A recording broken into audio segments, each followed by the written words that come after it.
E aí, meus queridos, tudo bem com vocês? No vídeo de hoje a gente vai dar sequência aqui no Careca Flix Investindo do Zero e vamos trocar uma ideia sobre quando que talvez a gente pode cogitar vender nossos investimentos, sejam eles ações, ETFs, fundos imobiliários.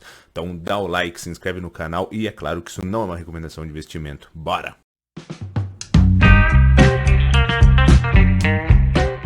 Então, meus queridos, primeira coisa que eu olho antes de saber se eu vou vender ou não uma ação é o seguinte: como que eu faço o processo de saber se eu vou ter uma ação ou não?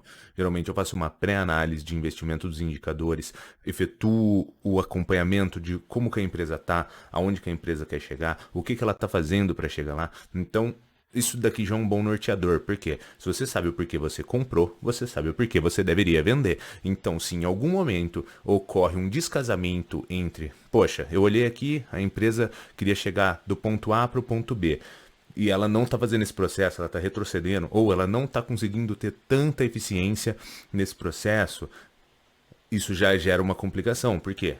Se você tinha uma expectativa com aquele cenário e esse cenário já não está se consolidando ou está dando indícios de que não venha a se concretizar, já é um ponto de alerta. A outra ponta é a ponta dos indicadores. Então você tinha indicadores de performance que apresentavam que a empresa poderia estar barata ou em um preço justo e, com base na expectativa, ela poderia entregar resultados interessantes.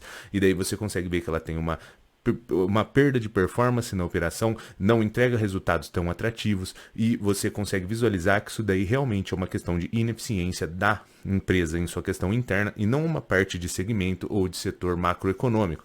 Então, quando esses pontos que me fizeram levar à compra, entre eles indicadores e expectativas de onde a empresa está, onde ela quer chegar e como ela quer chegar lá, a hora que ocorre uma perda disso, geralmente eu efetuo a venda desse investimento e direciono para outra empresa que está tendo manutenções de indicadores e manutenções dessa situação de crescimento de onde ela está e onde ela está chegando e está gerando uma eficiência nesse processo.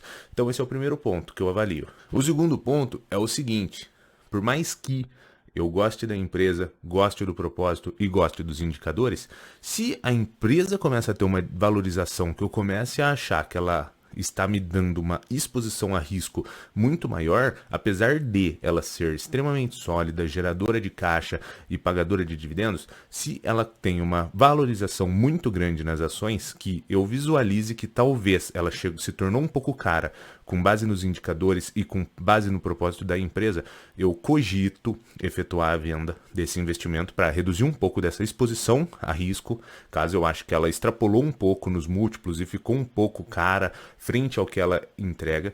Eu faço uma validação para ver se isso daí faz sentido de vender ela, mas principalmente olhando para outras empresas que talvez tenham indicadores interessantes, estejam em um preço mais acessível, então eu poderia desalocar capital dessa empresa que entregou uma grande valorização, porém, agora talvez ela está sendo precificada em um valor muito acima do que de fato ela vale. Eu poderia desalocar um pouco dela aqui e direcionar para alguma outra empresa que poderia me dar perspectivas de ganhos maiores e exposição a risco menores. Então, eu poderia fazer essa troca de capital entre um investimento e outro.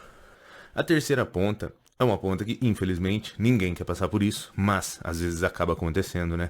Então, às vezes, uma necessidade de capital, digamos que sua reserva de emergência já se foi, ou às vezes você negligenciou ela e não a efetuou e aportou diretamente em renda variável e houve essa necessidade de capital. Infelizmente, mediante essa necessidade de capital, tu às vezes vai ter que desalocar esse investimento e vender essa ação, seja ela com lucro ou prejuízo. E mesmo que talvez ela ainda seja um investimento em potencial, às vezes você vai precisar desalocar para fazer essa necessidade de capital por conta de talvez ter sido um problema que já corrompeu a sua reserva, ou você negligenciou a sua reserva, e aí chegou esse momento que você não tem reserva de emergência, você vai ter que efetuar essa venda, seja com lucro ou prejuízo, para poder não se endividar ou gerar problemas maiores. Então, infelizmente, isso acaba ocorrendo. Bom, a pegada desse vídeo foi essa. É claro que devem existir outros motivos. Se você perguntar para pessoas diferentes, muito provavelmente elas vão apresentar outros resultados, mas eu utilizo isso. A questão da necessidade, graças a Deus, nunca precisei de efetuar, mas essa questão de, às vezes, uma alta precificação, para fazer um pouco de venda, para reduzir um pouco desse risco e direcionar para outra oportunidade que talvez seja mais atrativa no momento, e um desalinhamento entre indicadores e expectativa da empresa quando acaba tendo uma piora que realmente faça sentido de, infelizmente, desalocar o recurso dela. Então, é a forma que eu consigo visualizar, que pode te dar um norte para saber quando você tira ou não capital de uma empresa. Então, é mais fácil você pensar o que te levou a fazer um investimento naquela empresa. Quando aquilo lá inverte, geralmente é o tempo de vendê-la. Fechou? Dá o like, se inscreve no canal, e é claro que isso não é recomendação de investimento. Dá aquela moral lá no Instagram Careca Investidor e compartilha nossa playlist aí do Investindo do Zero com o coleguinha. Valeu!